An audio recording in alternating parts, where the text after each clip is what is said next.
俺の名前は天野はじめ。俺は今34歳で、小説の編集者の仕事をしている。そこで出会ったのが2歳年下の女性、柊莉子だった。彼女は小説家になることが夢で、ずっと俺の勤める出版社に小説の原稿の持ち込みをしていた。時には郵送で送られてくる原稿に、俺は才能を感じていた。言葉や表現の選び方、一つ一つが秀でていると感じ、気づけば俺は原稿に食らいついていた。最初俺一人が感じていた才能も、気づけば編集部全体が息を飲むレベルになり、ついに降るというタイトルで小説を出すことになった。初めて世に出る彼女莉子の処女作だ。俺は莉子に電話で、今日の会議で決まったよ。本が出せる。と伝えたところ、ガタガタっと何かが崩れ落ちるような音がして、直後、本当ですか？と慌てた彼女の声がした。その一方で、編集部の中では良くない顔をする者もいた。特に細田という同僚は、俺にいつも突っかかってきて、一度原稿の紛失騒ぎがあった時も、全部そいつがやったことだった。何年か前に莉子が最初の作品を持ち込んだ時に、全然ダメだね、と原稿を床にばらまいた男が細田だった。その後泣きながら原稿を拾い集める莉子を俺が手伝い、それがきっかけで俺は彼女の担当に就くことになったのだ。だから面白くなかったのだろう。自分がつまらないと投げ捨てた作品がどんどん磨かれて、厳しい編集長にも認められ、本を出せるレベルにまでなったことが。そう、小説家デビュー。莉子にとって、それは夢の第一歩だった。莉子は片親で、母親の手一つで育ったという。父親は随分昔に他界したらしい。そしてその母親、柊結衣も娘の小説に惚れていて、いつも近くで応援してくれていた。莉子にとっては小説家になることは自身の夢であり、そして母親への恩返しのためでもあったのだ。俺はずっと前から莉子の小説に惚れており、その著者の莉子にも女性として惹かれていた。もちろん最初からではないけど、何年も何年も一生懸命に頑張ってる姿を、血の滲むような努力をしていた莉子に少しずつ惹かれていったのだ。莉子にとっての俺は、才能がない自分をずっと応援してくれた男性ということだったが、俺が告白し、彼女からの返事は OK だった。莉子が小説家になったら、俺は決めていたことがあった。プロポーズをして、これからは編集者としても、旦那としても莉子を支えていくと。今日はその第一歩と言っても過言ではなかった。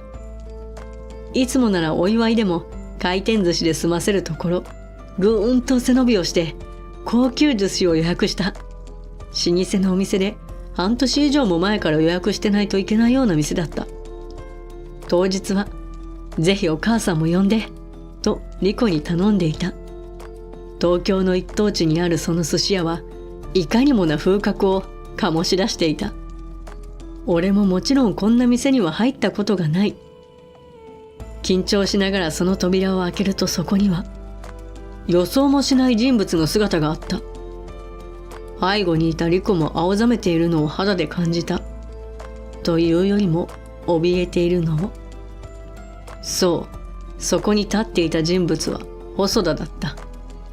なぜこんなところにと思ったが、後になって話を聞くと、細田はこの店のオーナーの息子だったらしい。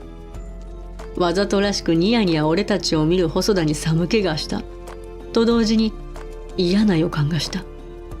これまでも様々な嫌がらせを仕掛けてきた細田のことだ。何か企んでいる。予約していた天野ですが、と俺が細田を睨みつけながらそう言うと、細田は予約表をめくるような素振りをしながら、すみませんね。天野という名前では予約がありませんね。と俺たちに吐き捨てた。案の定だった。そんなはずない。ちゃんと俺はこの店を3人で予約した。他の店員に確認してもらってくれ。と俺は背後で怯えているリコをかばいながら強い口調で言った。するとむぐっとしたのか、予約はないんですよ。お客さん、それに何ですかそのみすぼらしいスーツ。上下セットで2万もしないでしょ。それに後ろのお二人は随分今日のためにめかし込んできたんですね。と気持ちの悪いにやけ顔でリコとリコの母親のユイさんをじろじろ見ていた。二人とも恥ずかしそうに申し訳なさそうにうつむいてしまう。こんな顔をさせるために俺はこの日を迎えたわけじゃない。リコ、ユイさん、行きましょう。もっと美味しいところがありますよ。悔しい気持ちを、細田を殴りたい衝動をぐっと抑えた。また予約ちゃんとしてから来てくださいね。と薄ら笑いを浮かべる細田から一刻も早く彼女たちを引き離したかった。ごめんなさい。店からはだいぶ離れた路地で俺はリコとユイさんに頭を下げた。ユイさんは優しいお人で、いいのよ、そんな。顔を上げてくださいな。と俺の背中をポンポンとしてくれた。許してくれたと言っても、今日は大事なお祝いの日なのだ。それに二人ともお腹が減っているだろう。どこかの店に入って仕切り直したいところだが。迷っていると路地裏に小さく明かりが見えた。電明が照らされているのを見てハッとする。今思うとその明かりは俺を導いてくれた光だったように思える。ちょっと待っててください。俺は二人に待つように伝えて、その明かりのある店の前まで走ってきた。少々ボロい店だった。立て付けの悪いガラス戸をガラガラと開けて、すみません、と声をかける。今から3人入れますかと聞くと、厨房の奥にいた店主と思わしき人が、大丈夫ですよ、と返してくれた。少し白髪混じりのおじいちゃんだった。目尻が垂れているからか、優しそうな印象だ。俺は戻って二人にそのことを伝え、その店、柊亭に足を運ぶ。そう、彼女たちの名字と同じ名前の店だった。俺が最初に明かりを見た時にも、柊という漢字が大きく見えていたので、なんだか不思議と足が向いたのだった。急な来訪だったのにもかかわらず、店主とその奥さんは俺たちも快く迎えてくれた。奥は比較的綺麗な内装で、カウンターの席に俺たちを案内してくれた。おしぼりと温かそうなお茶を置きながら、今日は何かのお祝いなんですかと奥さんが尋ねてくる。なんでわかったのだろうと不思議に思ったが、俺も彼女たちもよそ行きの格好だからかと納得した。いや、彼女がね、本を出すんですよ。今日はそのお祝いなんです。と俺がリコを見ながら笑いながら言うと、奥さんは、まあ本をすごいわと目を光らせながらリコを見た。すまんなと奥から苦笑いしながら店主さんが顔を出す。そいつ根っからの読書好きでね、暇があるといつも本を読んでいるんだ。なるほどと俺もリコも母親もうなずくと、奥さんは、ねえ、どんなお話なのと少々食い気味に聞いてきた。リコ、最初の読者さんになってもらったらどうだと俺が言うと、嬉しそうにだけど少し恥ずかしそうに、これですとついに振るの憲法を奥さんに渡す。まあ私が読んでしまってもいいのかしらと目をキラキラさせる奥さん。しょうがねえなぁと奥で店主さんが頭をポリポリしている。お前読んでていいぞ。今日は客も少ないだろうから。と店主が言った途端、そうね、読んでくるわと遠慮も何もせず奥さんは奥の椅子に腰掛けて原本を読み始めた。お祝いの席だっていうのにすまねえなあと苦笑いしながらお通しの料理を店主さんが置いてくれた。いえ、ぜひ感想を聞かせてほしいです。と首を横に振りながらリコが言う。初めて編集のやつらでも俺でも身内でもなく一般の人に読んでもらえるんだもんな。嬉しいよな。と俺は思った。その後、俺たちが頼んだ料理を店主さんは一人で手際よく作っていき、俺たちの前に出してくれた。刺身の盛り合わせやもつ煮込みなど定番のメニューだが、それらはすべて頬が落ちるほど美味しくて、俺たちはたまげてしまった。店主さんとも話が弾み、リコもユイさんもやっと笑顔になってくれた。あんなことがあったからどうしたものかとひやりとしたが、本当によかった。と俺はほっと胸をなで下ろす。すると本を読み終わったらしい奥さんが何かを店主に耳打ちしていた。リコとユイさんはそれに気がつかなかったようだけど、しばらくして、これはよかったら俺と家内からだ。と食事の最後になって、リコさんおめでとうと書かれたチョコプレートが乗ってあるケーキをリコの前に出してくれた。リコは目をまん丸にして驚いている。いいんですかと俺も驚きながら言うと、今日はお祝いなんだろ。俺と家内からのサプライズだと店主は笑ってくれた。この本ありがとう。すごくいいお話だったわ。私が最初の読者なんて本当に嬉しい。と奥さんは涙ぐみながらリコの手を握る。大変だろうけど絶対やめないでちょうだいね。私あなたのファンになってしまったから。と熱意のこもった目で言われ、リコは力強くうなずいた。この出会いはリコのやる気にもつながったようだった。それでね、これなんだけど。奥さんが何やら細長い箱を奥から持ってきた。よかったらあなたに使ってほしいわ。恐る恐る箱を開けると、そこには万年筆とインクが入っていた。あ！ふとリコの母親のユイさんが大きな声を出す。どうしたんですかと俺が聞くと、信じられないという顔でリコの母親ユイさんは店主を見た。ぶしつけな質問なんですが、前にもこんなことありませんでしたとユイさんが店主に聞く。店主も奥さんも驚いていた。あなたってもしかして、と奥さんが嬉しそうに驚きながら言う。俺とリコは何のことなのか分からずポカンとしている。その後の話に俺は驚愕した。偶然選んだこの店は、今は亡くなったリコの父親がユイさんにプロポーズをした店だったのだ。店名が変わってたので最初は分からなかったのだけど、料理の味でなんとなく思い出してきて、とユイさんは言う。どうやら何年か前に店をリニューアルして、その時に名前も変えたらしい。そしてその万年筆、とユイさんはリコの握っている万年筆を見ながら話す。それでもしかしたらって思いました。リコの父親がこの店でプロポーズしてユイさんがうなずいた時も、若かった店主と奥さんは同じ型の万年筆を送ってくれたのだという。何でも店主の奥さんの実家が万年筆屋さんらしく、お祝い事があるとサプライズでプレゼントしているということだった。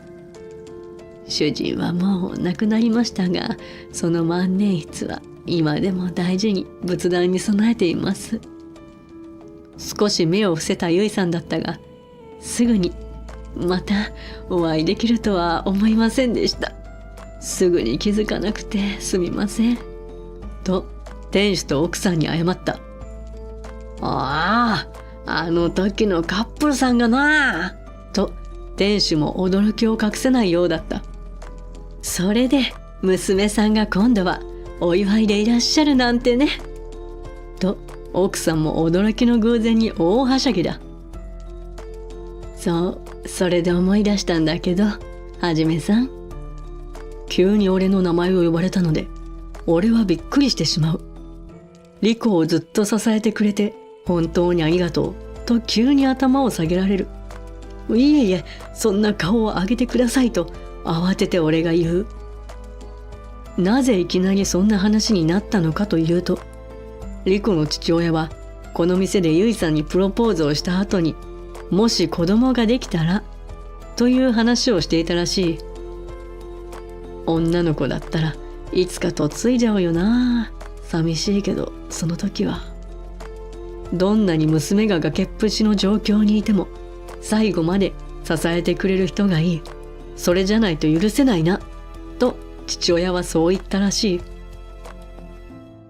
さっきの寿司屋さんにいらっしゃった細田さんとかいう人、リコの原稿を床にばらまいた人でしょう。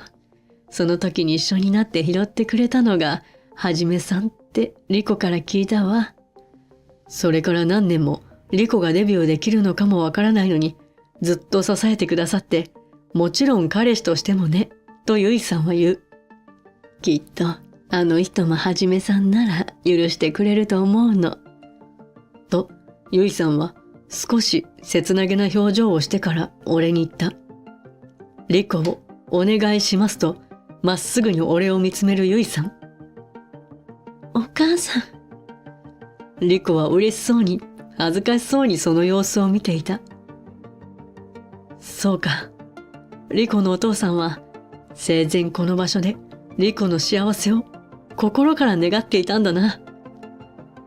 何十年か前にこの同じ場所で。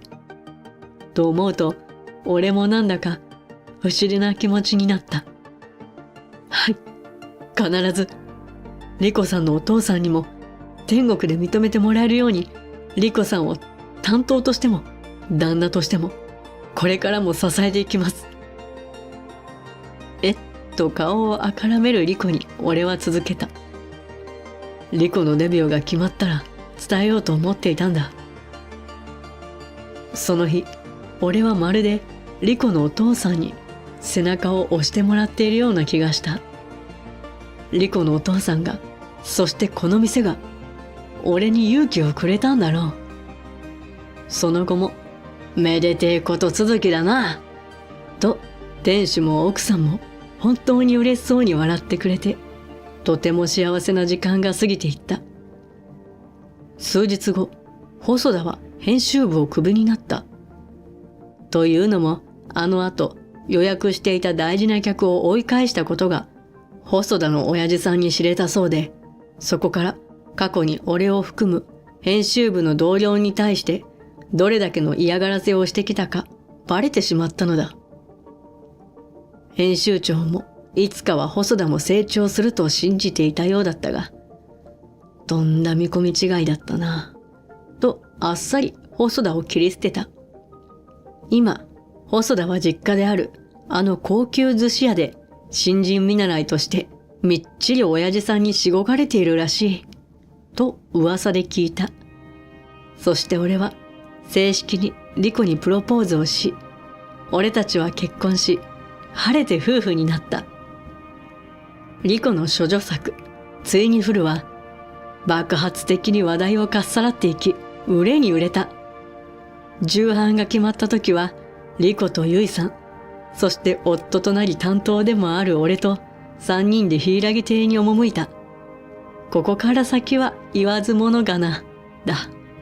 店主と奥さんは前よりも盛大に出迎えてくれて、たくさんお祝いしてくれた。あの日あのまま高級寿司屋でお祝いしていたら、きっとただのお祝いで終わったのだろう。柊という明かりはきっとリコのお父さんからの導きだったんだろう。また数日後、俺はリコの実家にある仏壇を前にして手を合わせていた。仏壇にはリコのお父さんがもらい使い古された万年筆とリコがもらった新品の万年筆が隣同士に置かれていた。